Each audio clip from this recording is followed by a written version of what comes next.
Friends, welcome to our channel studies easy. तो आज हम आपसे मिले एक नए लेक्चर में, जिसमें हम करने वाले हैं क्लास 6 साइंस चैप्टर नंबर 4 और ये हमारा उसका पार्ट 3 है। तो पार्ट 2 में हमने जहाँ से छोड़ा था वहाँ से स्टार्ट करते हैं। तो देखिए यहाँ पे दिया हुआ materials that have such lustre are usually metals, कि वो मटेरियल्स जिनमें क्या होता है, लस्टर मतलब शाइन होता है, वो क्या होते हैं, मेटल्स होते हैं। Iron, copper, aluminium and gold are examples of metals. Iron, copper, aluminium और गोल्ड ये सभी क्या होते हैं, मेटल्स के एग्जाम्पल होते हैं। Some metals often lose their shine and appear dull because of the action of air and moisture on them. कभी कभार क्या होता है, कुछ मेटल्स अपने शाइन को और अपने लस्टर को लूज़ कर देते हैं, यानी मतलब उनका शाइन ख़त्म हो जाता है और वो डल दिखने लग जाते हैं। ऐसा क्यों होता है? क्योंकि उस पर मॉइस्चर, जो हमारे एयर में वाटर ड्रॉपलेट्स प्रेजेंट है या जो नमी प्रेजेंट है, उसके और एयर के रिएक्शन की वजह से उनका जो लस्टर है वो चला जाता है। ठीक है, we therefore notice the lustre only on their freshly cut surface. फिर उसके बाद हम उनमें लस्टर तभी देख पाते हैं जैसे उनका कोई फ्रेशली कट सरफेस होता है, उसी में लस्टर दिखता है। जैसे हमने उसे सेंटर से काटा, तो जहाँ से हमने काटा है वहाँ पे हमें शाइन दिखेगा, लेकिन बाहर के साइड उस पर शाइन नहीं दिखेगा। ठीक है, When you visit an ironsmith or a workshop, look out for freshly cut surfaces of metal rod to see if they have luster. जब हम किसी लोहार की शॉप पे जाते हैं, ठीक है, तो उस पर क्या दिखता है हमें, उसके जो वर्कशॉप पे जो भी टूल्स होते हैं उसमें उसने जो मेटल्स को फ्रेशली कट किया होता है, यानी हाल फिलहाल में काटा होता है, वहाँ पे शाइन दिखता है, और बाकी जो वैसे ही पहले के पड़े होते हैं वो डल हो चुके होते हैं। ठीक है, क्यों? क्योंकि उस पर जो मॉइस्चर प्रेजेंट है, हमारे हवा में नमी प्रेजेंट है, उसके और एयर की वजह से उसका शाइन चला जाता है, इनके रिएक्शन की वजह से। ठीक है, अब उसके बाद इसमें आता है हार्डनेस। हार्डनेस भी एक प्रॉपर्टी होती है। अब ये देखिए हार्डनेस क्या होती है। When you press different materials with your hands, जब हम अलग अलग मटेरियल्स को अपने हाथ से प्रेस करेंगे यानी दबाएंगे, some of them may be hard to compress, उनमें से कुछ क्या होंगे, हमें उन्हें कंप्रेस करने में बहुत ज़्यादा फोर्स लगाना पड़ेगा, क्योंकि वो क्या होंगे, हार्ड होंगे, जल्दी से कंप्रेस नहीं होंगे। While others can be easily compressed, जबकि कुछ क्या होंगे, बड़े आसानी से हम उन्हें दबा सकते हैं। ठीक है, take a metal key and try to scratch with it. अब क्या करना है, हमें एक मेटल की पता है ना आपको, चाबी, तो मेटल की ले लेनी है और उसे स्क्रैच करने की कोशिश करनी है। The surface of a piece of wood, aluminium, piece of stone, nail, candle, chalk and any other material और ऑब्जेक्ट। हमें मेटल की लेनी है, उसे स्क्रैच करना है। फिर इसी तरह से wood, aluminium, stone, nail, candle, chalk और बाकी मटेरियल्स लेकर करना है। You can easily scratch some materials, इनमें से देखना है हमें कि कुछ मटेरियल को तो हम आसानी से स्क्रैच कर पाएंगे, लेकिन कुछ को नहीं कर पाएंगे। ठीक है, materials which can be compressed और scratch easily are called soft, कि वो मटेरियल्स जिन्हें हम आसानी से स्क्रैच कर सकते हैं और कंप्रेस कर सकते हैं वो सॉफ्ट कहलाते हैं। ठीक है, while some other materials which are difficult to compress are called hard, जबकि वो मटेरियल्स जो कंप्रेस करने के लिए हमें काफ़ी फोर्स लगाना पड़ता है, बहुत कठिनाई आती है हमें, उन्हें कहते हैं हम हार्ड। फॉर एग्जांपल कॉटन और sponge is soft while iron is hard, जैसे कि कॉटन और स्पॉन्ज जो है वो सॉफ्ट होते हैं और आयरन कैसा होता है, हार्ड होता है। In appearance materials can have different properties like lustre, hardness, be rough और स्मूथ। देखिए अपीयरेंस क्या होता है, यानी देखने में मटेरियल्स की क्या प्रॉपर्टी हो सकती है, उनमें शाइन हो सकता है, हार्डनेस हो सकती है, रफ और स्मूथ हो सकता है। ठीक है, can you think of other properties that describe the appearance of a material, कि क्या आप कुछ और ऐसी प्रॉपर्टीज़ के बारे में बता सकते हैं जो मटेरियल्स की अपीयरेंस को डिस्क्राइब करे। तो देखिए आगे बढ़ते हैं हम।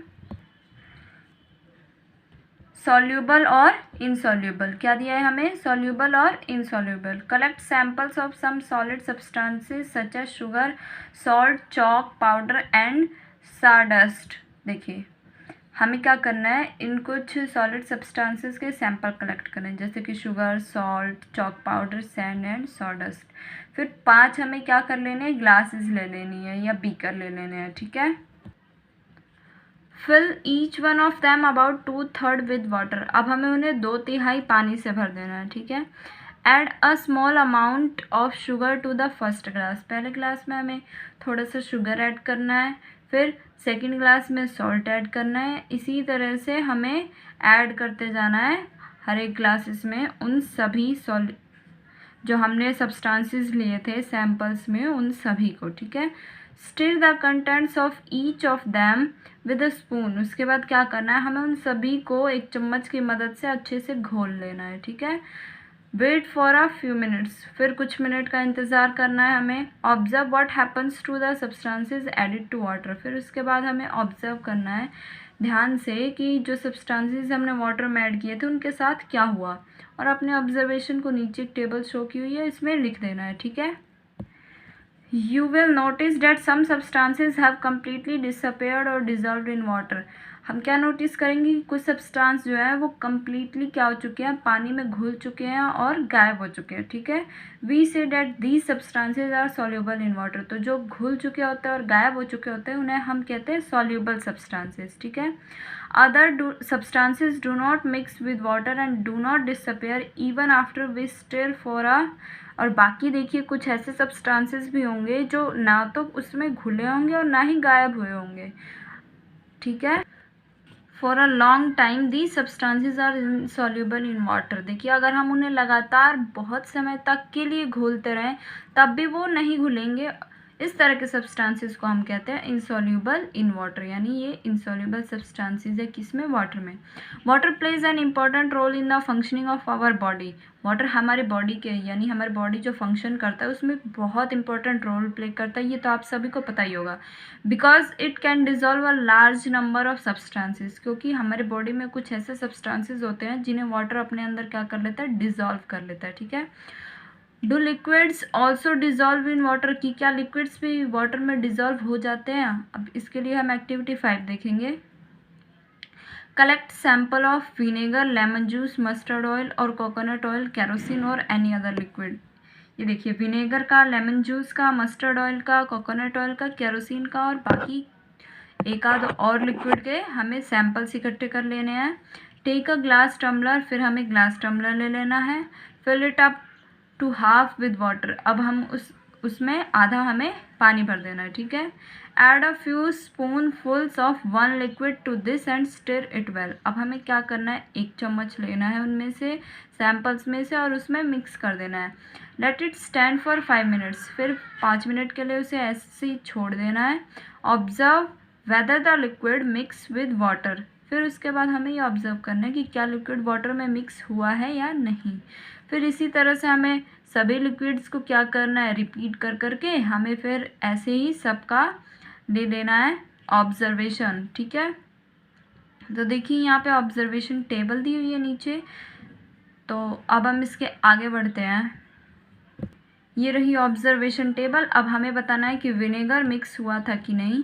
तो विनेगर तो मिक्स हो जाएगा, लेमन जूस भी हो जाएगा, मस्टर्ड ऑयल मिक्स नहीं होगा, कोकोनट ऑयल भी मिक्स नहीं होगा और केरोसिन भी मिक्स नहीं होगा, बिकॉज ऑयल वाटर में मिक्स नहीं होता, ठीक है। अब चलिए हम बढ़ते हैं आगे।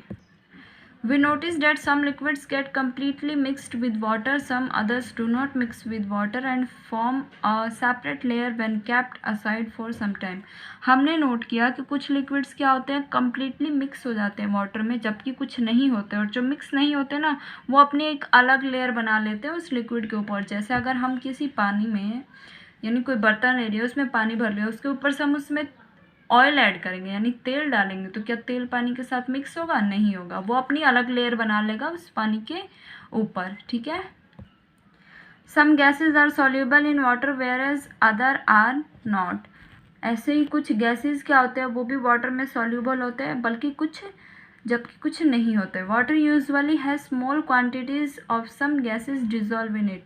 वाटर में ऐसा होता है कि थोड़ी सी गैसेस क्या होते हैं, डिजॉल्व होते हैं वाटर के अंदर। For example oxygen gas dissolve in water is very important for the survival of animals and plants that live in water. तो वाटर में क्या होता है, ऑक्सीजन गैस डिजॉल्व होता है, ये तो पता है। और ये ऑक्सीजन हमारे लिए इम्पॉर्टेंट कहाँ होता है, जो एनिमल्स और प्लांट्स वाटर में रहते हैं उनके लिए ये ऑक्सीजन इम्पॉर्टेंट होता है, क्योंकि उन्हें ये ऑक्सीजन वाटर से मिलता है, ठीक है। तो इस वीडियो में इतना ही, बाकी अगले वीडियो में मिलते हैं आपसे।